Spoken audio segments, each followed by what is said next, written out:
I've been into Lily for 12 years, watching her switch up boyfriends one after the other. Every time I thought I might finally get her heart to settle, she'd block me for some other guy. Then, over a month later, she was standing in a huge sea of roses, her face turning red, asking if I could give her another shot. I reached into my bag and pulled out a bright red wedding invite, handing it to her with a grin. I'm getting hitched next week. Hope you can make it.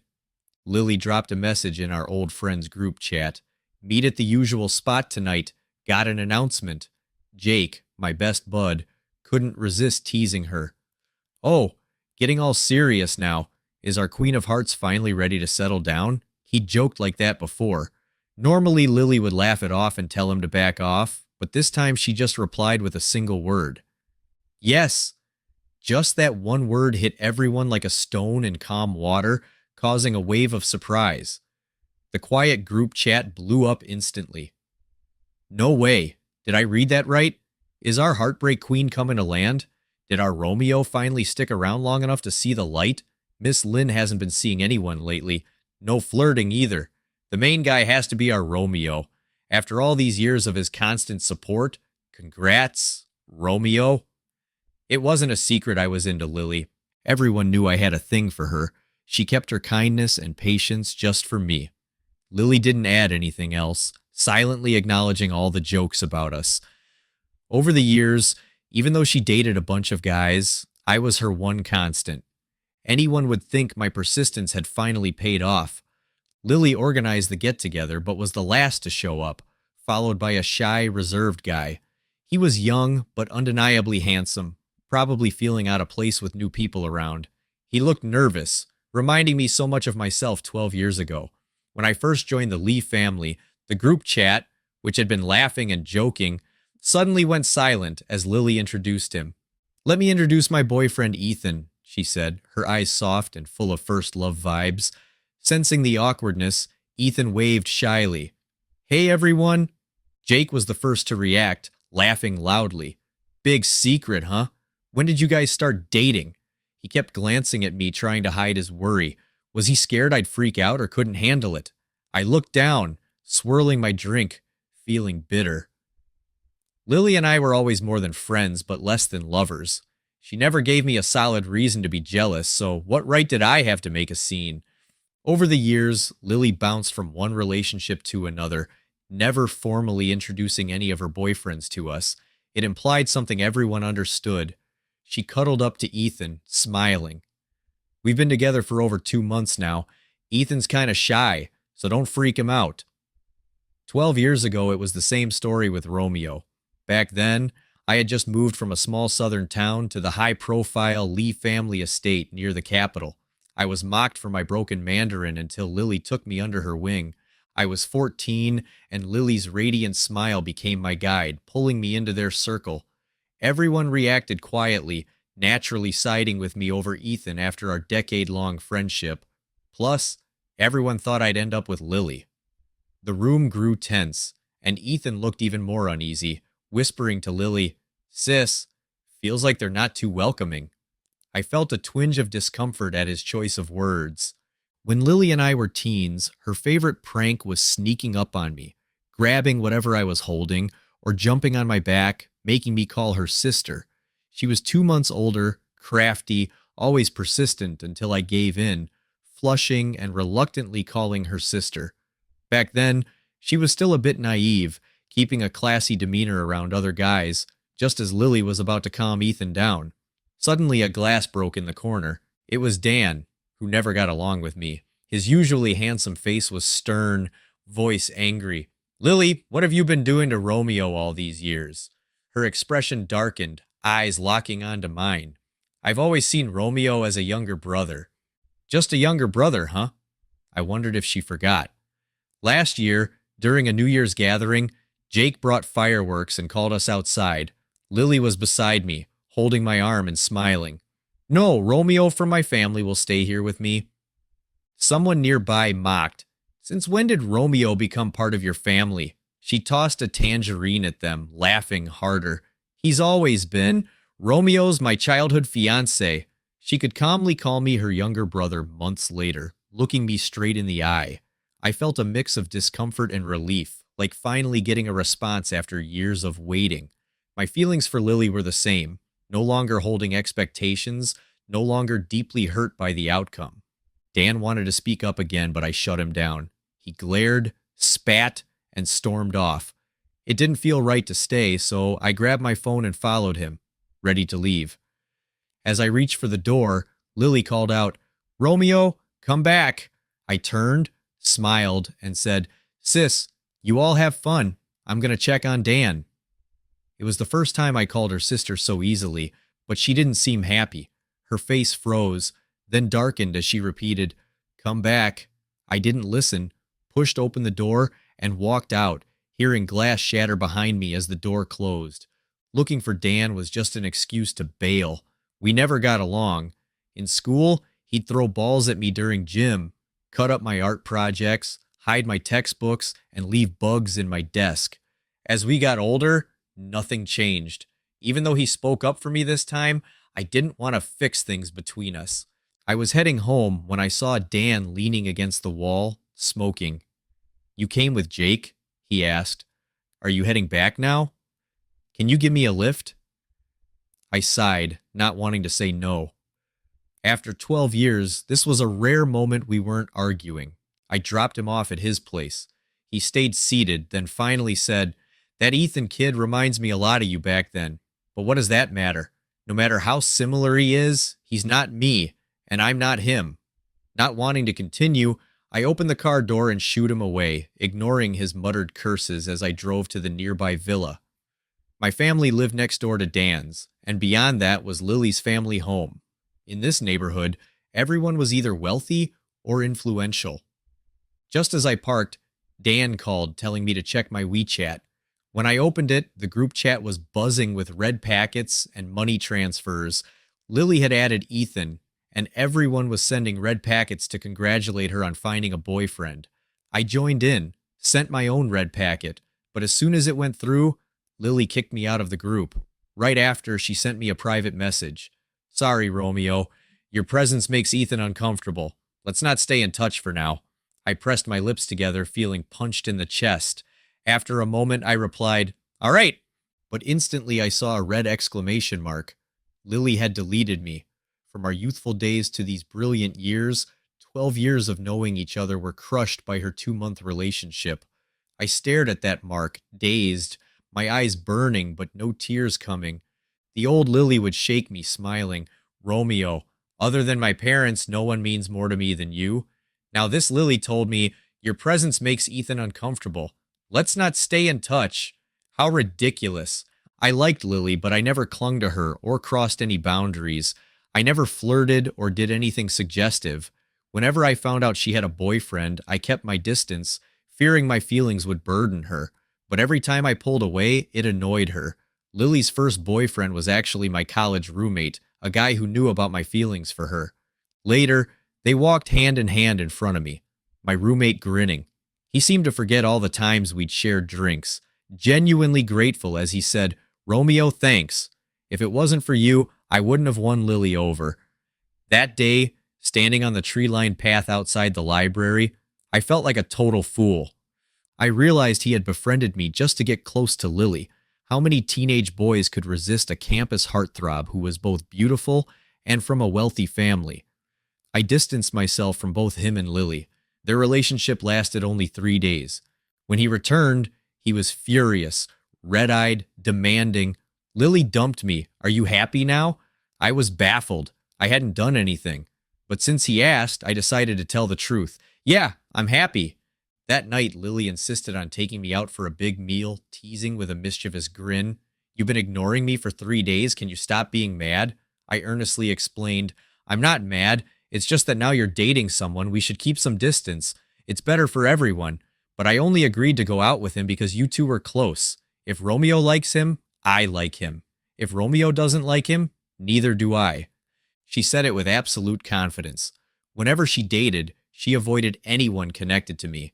She didn't even bring her boyfriends around us publicly, but the high society circle in the capital was small enough that running into acquaintances was inevitable. Even if she didn't say anything, news of her relationships would eventually reach me through others. During holiday gatherings, someone would joke, "You've had so many boyfriends. When will you bring one for us to meet?" She'd place a shrimp in my bowl and casually take the one I'd peeled, replying nonchalantly, "They're not quite at that level yet." Some of her boyfriends added me on social media, either pleading or cursing, all trying to get me to stay away from Lily. After enough times, I understood. Even if I did nothing, my existence was a burden. So when Lily decided to cut ties for Ethan's sake, I respected her choice. But why did she have to kick me out of the group? An hour later, Jake kicked open my bedroom door. Seeing I was okay, he scratched his head. "Man, I was worried you'd do something drastic. Just came to check on you." I glared, pressing my lips together without responding. A few minutes later, he cautiously asked, "Romeo, Lily is just temporarily confused. We can all see how much Ethan resembles you. Once she comes to her senses, could you give her another chance?" What he didn't say was that Ethan reminded him of me from back then. I frowned slightly, not answering directly. "Jake, I want to go back south to visit my grandma's place." When my mom was pregnant with me, my dad's business hit a rough patch and nearly went bankrupt. They consulted a feng shui master who blamed my mom's pregnancy, saying I was destined to bring bad luck that would ruin my dad's financial luck. But my mom was already 9 months pregnant, so there was no turning back. As soon as I was born, I was sent south to my grandmother's. She named me Max, hoping I'd live peacefully year after year, but when I was 14, she passed away, leaving me all alone. I used to think, at least I had Lily. Even if we weren't lovers, I was always her number one choice. But reality slapped me hard. It was the rainy season. The misty southern landscape was drizzled lightly. Holding an umbrella, I walked onto the familiar cobblestone path. At the end of the road stood an old 3-story building where I'd spent 14 years of my life. My mom always said my grandmother was stubborn. Even though her daughter married into wealth, she insisted on staying in the countryside, clinging to that old house. But it was this stubborn woman who gave me the happiest childhood. The rain was light. Vendors roamed the streets on tricycles, calling out on loudspeakers, "Fresh bayberries! Fresh bayberries!" A man from the small villa next door came out with an umbrella, calling the vendor over. Seeing me by the road, he asked in surprise, "Max, what brings you back? It's not Memorial Day yet." I forced a smile. "Miss home. Came back to stay a few days." He glanced at the suitcase I was holding, sympathy in his eyes. "Kid, why'd you come all by yourself? Your grandma's old house hasn't been lived in for ages, and it's been raining these past days. It must be damp inside. How about staying at our place for now? Your sister Ava is hardly ever home. You'd be great company." With that, he grabbed my suitcase and cheerfully held my hand, leading me back to the villa. I was put in his daughter Ava's room, watching Uncle Sam bustling in and out. I finally understood what it meant to be overwhelmed by hospitality. After several refusals, he looked at me hurt, asking if I thought his home was too modest, and I gave in. Ava's room was clean and simple, dominated by a huge bookshelf filled with books, models, trophies, and certificates. It suited her well, the overachiever from childhood to college. Ava was 2 years older than me. We weren't exactly close, but we weren't strangers either. Besides growing up together, we were also university alumni. She had a scholarship to the country's top university, while I got in due to my local residency. That evening, Dan called me. Through the phone, his voice sounded dull. "Jake said you went back south." I hummed in response. After a long pause, he muttered, "Why didn't you tell me? I could use a break too." I had long realized Dan's feelings for Lily as we moved past our teenage years. Standing by the window, watching the endless drizzle, I rejected him without hesitation. No need. A brotherly bonding trip wasn't our style. Dan ground his teeth, called me an idiot, and hung up promptly. A few years later, Ava had grown from a simple, innocent girl into a graceful young woman. She hesitated for a moment, her eyes reflecting emotions I couldn't quite read. "It's been a while," she said, her voice as lively and pleasant as I remembered. I smiled at her. It has. Since the villa's owner had returned, I naturally had no reason to stay. I said my goodbyes to Uncle Sam, who frowned, thinking it over. "You haven't been back for so long. and your grandma's old house isn't exactly stocked. Why don't we do this? Ava can move in with you to help take care of things. I was about to decline when Ava responded first. All right, let me go with you and help clean up first. It didn't seem right for a guy and girl to stay alone together, but I couldn't refuse the father and daughter. So, Ava and I headed to my grandmother's house, though it hadn't been lived in for a while. I hired people every year to inspect and repair the house. Aside from a layer of dust, it was in decent condition. After we finished cleaning, I sat on the steps outside, staring off into the distance. The sky was clear and bright after the rain, large white clouds floating against the deep blue backdrop, a rare sight compared to the smog-choked skies of the capital. Ava handed me a bottle of water, and I looked up smiling. Why did you come back all of a sudden? She smiled back. My dad tricked me into it. What about you? She asked in return. Ava was undeniably beautiful. The warm sunlight fell on her, dusting her in a light layer of golden powder. Unlike Lily's striking and bold appearance, Ava's features were gentle and elegant, radiating scholarly charm. I looked away, choosing my words carefully. Healing. Life in the countryside moved slowly. I gradually adapted to the polite and peaceful cohabitation with Ava. She was a considerate roommate. Afraid I'd get bored, she brought over a stack of extracurricular books for me to pass the time. She even somehow managed to find a puppy that looked just like the one my grandmother used to have. I squatted down, petting the dog, my heart filled with mixed emotions. Ava stood quietly beside me. After a long time, I heard her say, "Max, are you feeling hurt?" It was a familiar phrase, stirring memories buried deep in time. When I was little, local kids often mocked me for being a parentless child, or worse, an illegitimate kid. At that age, I was soft-hearted and could only hide somewhere to cry. Every time I cried, Ava would always find me. She'd gently pat my head and ask, "Max, are you feeling hurt?" Gradually, fewer and fewer people bullied me, until one day I saw Ava cornering a boy who'd thrown rocks at me, giving him a solid beating in a dead-end alley. I finally understood why this skinny, delicate girl had become a fierce little warrior to protect me. It seemed I'd been very attached to Ava before I left here. How did we grow distant over time? A few days later, Jake sent me a short video. In the video, Lily was slumped on the ground, clutching a bottle and calling out, "Max! Max!" Beside her, Ethan's brows were tightly furrowed, his expression dark. Under the video were two messages. "Max, when are you coming back? Lily's drunk and keeps asking to see you. She's at the flower garden making a scene and we don't know what to do." The flower garden was the old haunt Derek had mentioned last time, the most exclusive club in the capital, owned by the Lee family. Lily often drank too much when she went out, and every time, I'd be the only one she'd follow home peacefully. Even drunk, she'd still recognize me. I once asked her if she was scared of mistaking someone else for me. She shook her head and pouted. "How could I ever mistake you? You're the one and only Max." It was these seemingly small moments that kept my feelings for her alive over 12 years. Seeing even a hint of hope was enough to keep me going. "Wasn't it?" I replied. "From now on, don't tell me about her anymore." As soon as I sent the message, Jake's call came through. I hesitated before answering. "Hey, Max. Lily hasn't been doing well these past few days." Before he could finish, there was a burst of shouting in the background. "Lily, behave yourself and stop grabbing my phone." The next second, Lily's voice came through the receiver. "Hello, hello. Is that Max? When are you coming to get me? I haven't been feeling well these past few days, and you didn't come to see me. I haven't seen you in so long." Her voice grew softer and more uncertain, tinged with a sob. "Max, I miss you." Without a second thought, I hung up. That night, Ethan sent me a friend request saying he had something to show me. I had no interest, but he wouldn't give up, trying to add me repeatedly. By the 20th attempt or so, I accepted. He sent a photo.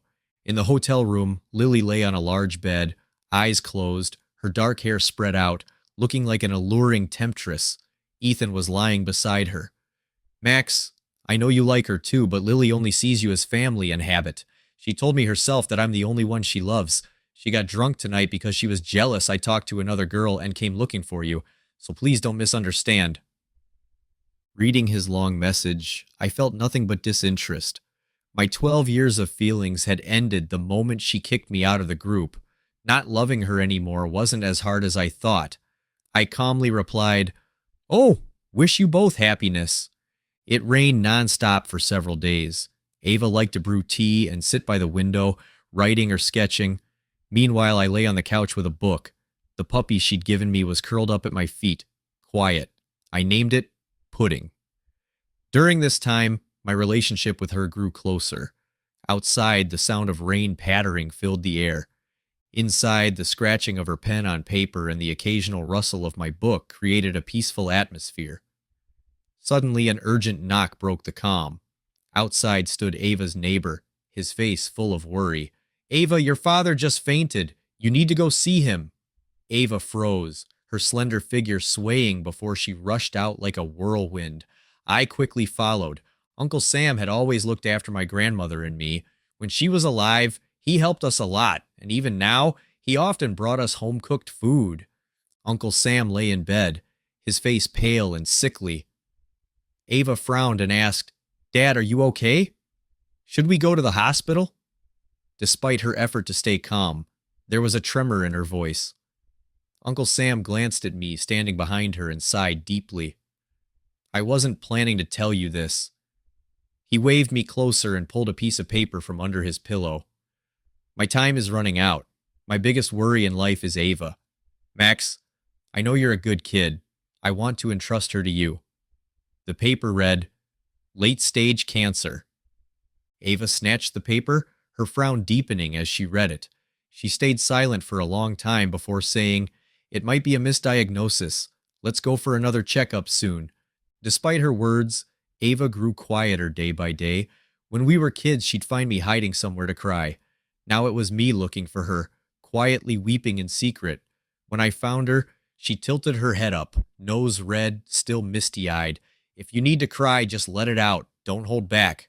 I sat beside her, raising my hand, hesitating before gently placing it on her head, just as she'd comforted me when we were young. I softly patted her hair. It was nearing the end of June, and perhaps because of our heavy hearts, this summer felt hotter than usual. She looked up at the sky, choking up. "The reason I came back this time is because my dad told me he was sick. When I got home, he brushed it off with a joke. I thought he was just kidding." I stayed quiet, knowing she needed someone to listen more than someone to talk to. "Max, thank you for everything these past few days. Don't take what my dad said too seriously. I'm not your responsibility, and you shouldn't feel obligated to take care of me or put your marriage on the line for the sake of old family ties. Uncle Sam's last wish was for me to marry Ava." I looked off into the distance, silent for a long time. I couldn't say exactly what my feelings for Ava were. Being with her felt comfortable, even if we didn't say or do anything. Seeing her cry made me want to ease her pain, to make her smile. It seemed like making her my responsibility wouldn't be a burden. There was even a hint of longing. After a while, I heard myself say, "Ava, let's get married." Before I was 14, my parents were strangers who only showed up on holidays. After 14, they were family who just asked if I had enough money. Did they love me? Probably. But the emotional gap of 14 years meant they didn't know how to get close to me. Every time I saw my mom warmly interacting with my younger brother, 5 years my junior, I comforted myself with that thought. When my parents heard I was getting married, my mom just asked about Ava's background and agreed. The wedding was set for a little over a month later. Ava wanted to keep it simple, but I refused. Although I couldn't give her a lavish wedding, she deserved everything a bride should have. Since I decided to marry her, I wouldn't let her feel a hint of grievance. After discussing wedding details, we headed back home. A blue Pagani Huayra was parked outside. Jake stepped out, his sharp features worn with fatigue. Dark circles under his eyes and stubble on his chin hinted he'd driven all night to get here. He glanced at Ava beside me, frowning. "Is she the one you're marrying?" As my close friend, he was the only one I'd told about the wedding. I nodded, and Jake's frown deepened. "Max, we need to talk." Ava left us the space, as composed and considerate as always. Jake watched her walk away, still frowning. Are you sure? Following his gaze, I softened my voice without realizing it. Yes, I'm sure. Jake sighed, trying to persuade me gently. Max, marriage isn't a game. You've loved Lily for so many years. I can't believe you'd fall for someone else so quickly. Lily hurt you, but that's no reason to hurt another innocent girl. Ask yourself, do you truly love her? I paused, images of my recent days with Ava flashing through my mind. Life with her was simple, yet steady. She didn't talk much, but every morning she'd prepare breakfast before I woke up, wearing a cartoon apron that didn't suit her elegant demeanor. She'd call me to wash up for breakfast with a smile. Little Pudding would wag his tail, circling around her repeatedly. The two of them together painted a picture of a quiet, homely life. In that moment, everything became clear. Turning to Jake, I patted his shoulder with resolve. Don't worry, I'd never hurt Ava. Do I love her? It feels like I do. After Jake left, I got busy with wedding preparations. The date was approaching fast and there was a lot to arrange. Jake still messaged me regularly, occasionally mentioning Lily. He said Lily had gotten drunk and was manipulated by Ethan, who used compromising photos of her to pressure her into marriage. The incident caused a big stir, even making the news. The Lee family patriarch was furious, ordering Lily to step down from her role in the family business and reflect on her actions. Lily, who had been pampered her entire life, wasn't used to such hardships. Feeling down, she started drinking, and whenever she got drunk, she'd shout for me, refusing to listen to anyone else. Jake didn't tell me this directly. Dan did. Dan, after all these years, can't you forgive her just this once? Seeing her like this, doesn't it break your heart? I didn't reply. Heartbreak. For 12 years, she knew how I felt. She gave me hope while constantly dating others, whoever cared about my heart. Lily had tried adding me several times lately, but I ignored her. She'd call from different numbers, and I blocked them all. After she kicked me out for Ethan, there was no way we could even be friends. Some wounds can't be undone. Once love is shattered, mending it isn't simple. Besides, I already have Ava now. I saw Lily again over a month later. Dan messaged me, saying he was in a nearby town and asked to meet on the busiest street. Before leaving, I stuffed a stack of wedding invites into my bag, hoping he could help distribute them back home. The wedding preparations with Ava were nearly complete, and Uncle Sam's health continued to decline, though it was clear he was genuinely happy. Our marriage was likely the only splash of color in an otherwise gray season. Today, the pedestrian street's flower beds were filled with bright red roses, decorated with ribbons and balloons. Two young girls passing by chattered excitedly. Wow, which rich guy is proposing? It's so romantic. I heard it's actually a beautiful girl confessing her love. There's a whole sea of roses up ahead.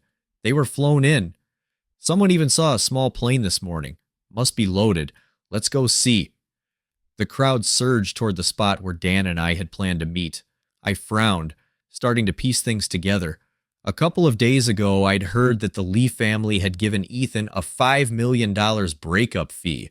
Seeing no future with a wealthy family, he took the money and left, with my bag in hand. I moved with the crowd toward the meeting point. Sure enough, the place overflowing with roses was near the cafe where we were supposed to meet. The surrounding street was packed with layers of people. Occasionally, I heard girls gasp. The girl holding the flowers is stunning, and those guys next to her are handsome too. I love the one on the far right. He's got that bad boy vibe. So appealing. It's like a scene from a romance novel, beautiful heroine and her handsome knights. I wonder what the leading man looks like to have such a beautiful girl confessing publicly. Dan stood outside the crowd, and when he saw me, he excitedly pulled me into the throng. Make way, make way, the leading man has arrived. Quickly a path opened up. At the end of the path stood Lily, nervous yet hopeful, holding a large bouquet of Juliet's. Dan released my hand and nudged me toward her. Compared to me, his dedication to Lily probably deserved more respect. Lily, she called my name, a blush spreading across her delicate face. Amid the crowd's cheers, she slowly walked toward me. Behind her, our old friends wore expressions of delight, except for Jake on the far right, who leaned lazily against the wall with his arms crossed.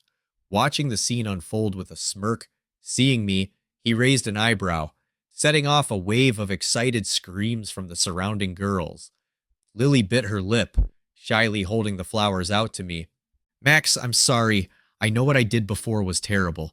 It wasn't until you left that I realized how much more important you are to me than I ever imagined. Will you give me another chance? Let me make up for my mistakes. I looked down, opened my bag, and pulled out an invite to hand to her. I'm getting married next week. Hope you can come. Lily froze, the expensive roses slipping from her hands, petals scattering. She stammered, Max, stop! Stop joking! This isn't funny. As she spoke, her eyes reddened. I ignored her, sidestepping to hand out the invites to the others, who were equally stunned. Remember to come to my wedding. I'd only told my parents and Jake about the wedding. Clearly, they hadn't spread the news. Lily rushed over, grabbing the invites I'd just handed out and tearing them to pieces, throwing them to the ground. Her red-rimmed eyes glared at me. Max, I just said it. This joke isn't funny. I didn't expect Lily's reaction to be so extreme. Tearing up as she spoke, she began shredding every invite in my bag and grabbed my arm, trying to pull me away. I broke free of her grip, smiling faintly. There are still plenty of things to prepare for the wedding, and my wife is waiting for me to return. I'll take my leave. 2 days later, Lily bought the house next door. Her flashy, limited edition Koenigsegg looked wildly out of place parked outside the modest home.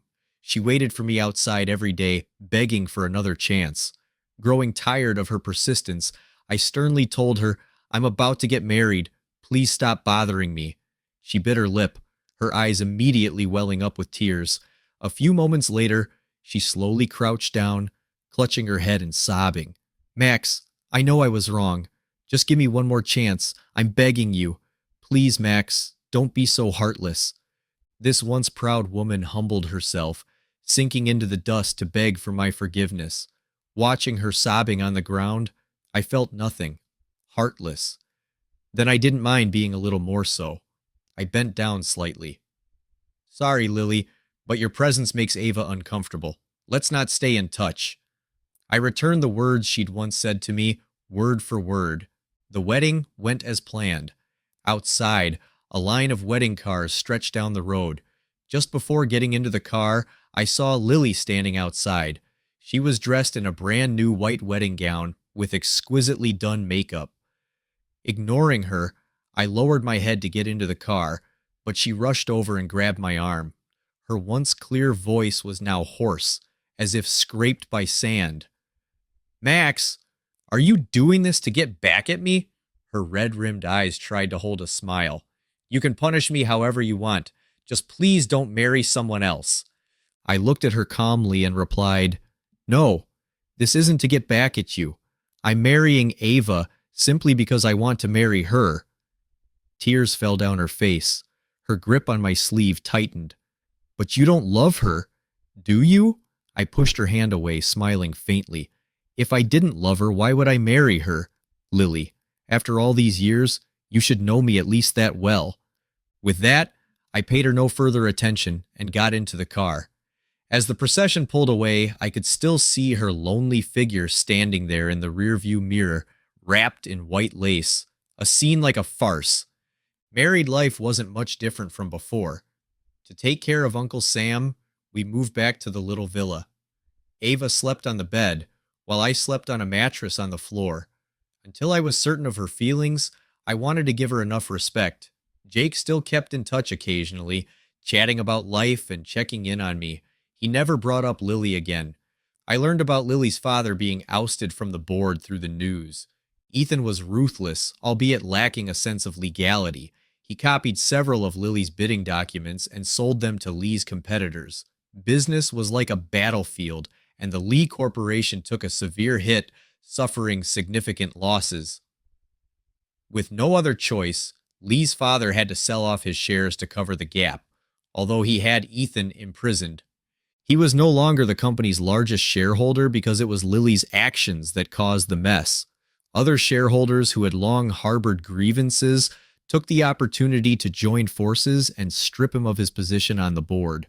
After reading this, I merely sighed, choosing not to inquire further. In a way, it seemed like a daughter paying for her father's sins.